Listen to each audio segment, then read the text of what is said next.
In this video, I'm going to be showing you how to do a post layout simulation of a cell that we've laid out in Magic.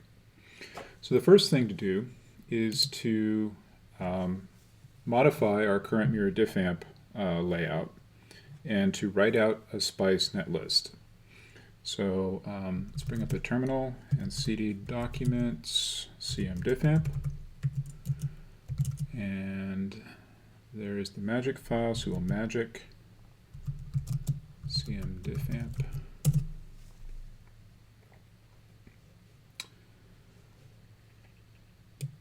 And what we need to do is we need to turn the net labels into ports in preparation for extraction. So I'm just going to set up the grid here, grid 2.05.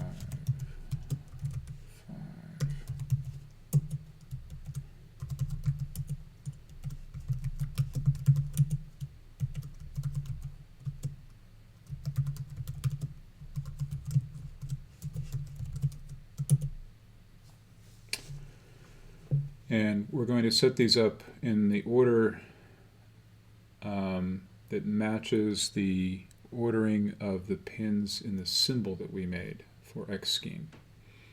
So the first one was V1, and so we're going to do :port make 1, and so the little yellow label turns blue. And then V2 was the second one. So we put the box around that one, and we go :port make 2. And that one indeed also turned blue. The third was the output.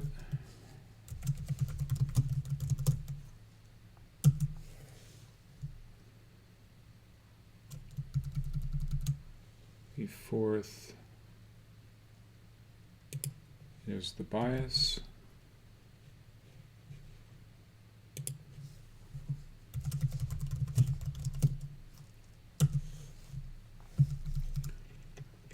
And the fifth is the positive power supply.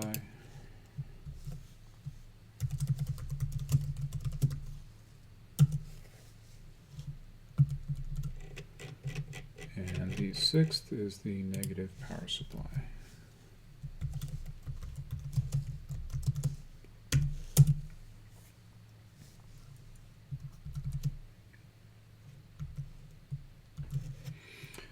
And now we're going to extract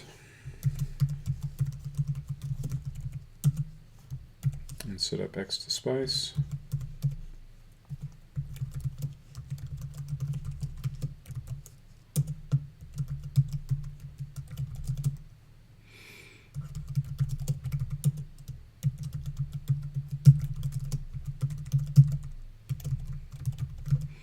I'm setting the capacitive threshold to infinite because I don't want any parasitic capacitances in my net list, but if you wanted to include in your post layout simulation capacitive parasitics that exceed a certain threshold, you could set that appropriately here.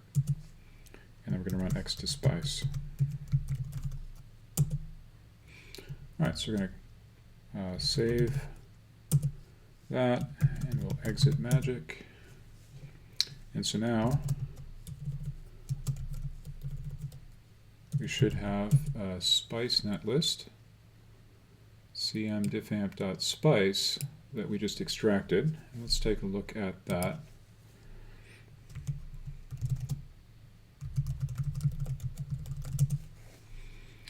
And the thing to note about this relative to the one that we had earlier was that this, because we've made the net labels into ports, this gets wrapped in a subcircuit wrapper. So it begins with the dot subcircuit with the name of the subcircuit matching the layout cell name, and then the pins are in the order of the ports that we made them. V1, V2, Vout, VB, VP, VN. And it's ended with a .NS. Okay, so because this is wrapped into a subcircuit definition, we can use this in a spice simulation. And so what we're going to do is change our Xschem symbol in a way that will allow it to hook into this subcircuit definition.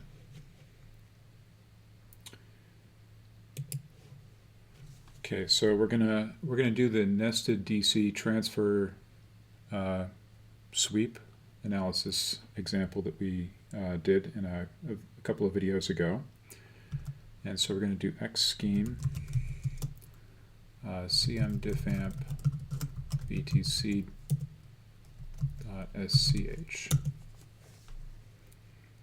Okay, so this was one of the variants of our nested DC sweep, where we're sweeping Vn from 0 to 1.8 in 1 millivolt increments for 3 successive values of Vref, 0.25, 0.5, and 0.75. And right now, if I were to generate a net list and look at the net list that's generated,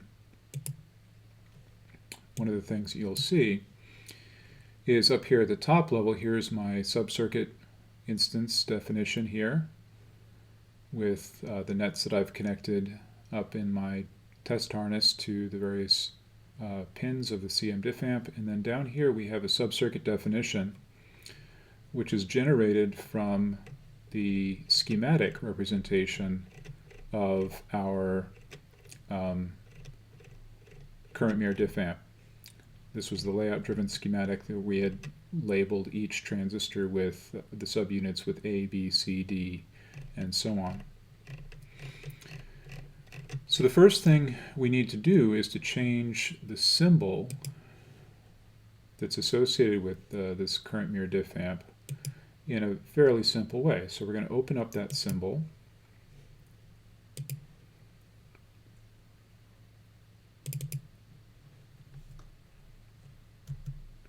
And we're going to change the type. So what I did was with nothing selected, I hit the Q key, and that brings up the global property of the symbol. And we want to change the type from subcircuit to primitive.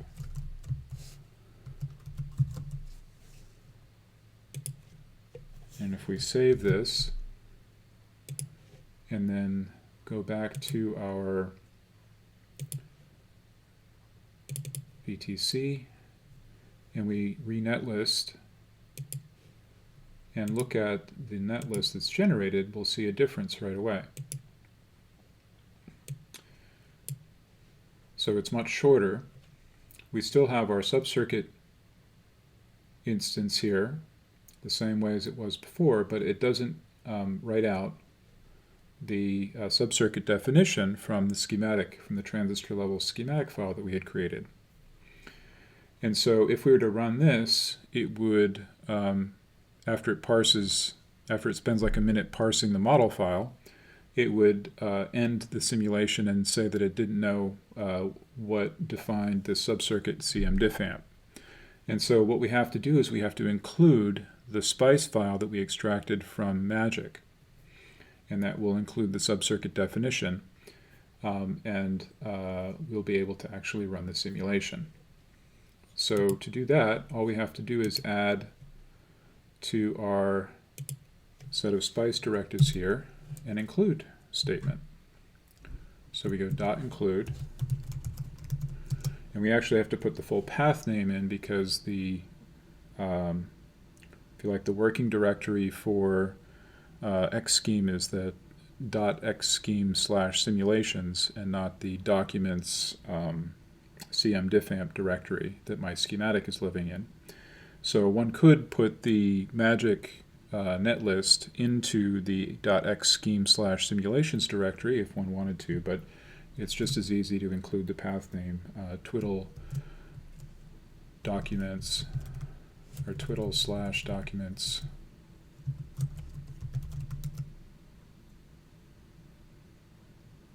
/cmdiffamp.spice. I believe that's right. And so if we generate the net list, and then look at the net list. Now we'll see that include statement in here. So let's run the simulation. And assuming I've put the right path name in there, it should go through.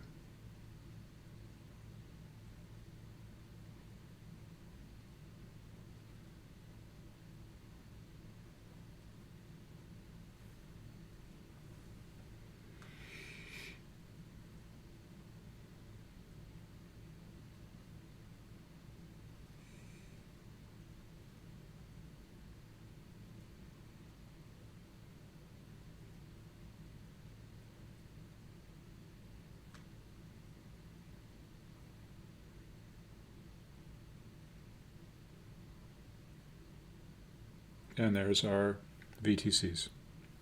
Okay, it's as easy as that. One thing you cannot do when you do this is to descend inside of Xschem down into the schematic, obviously, because the schematic does not exist for the net list that represents, or that is derived from the layout. So while, for instance, I can do a display to see what vectors are available to me here, I have all of these internal,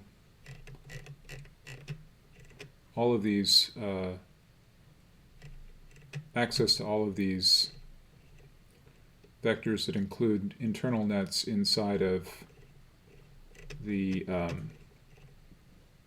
subcircuit.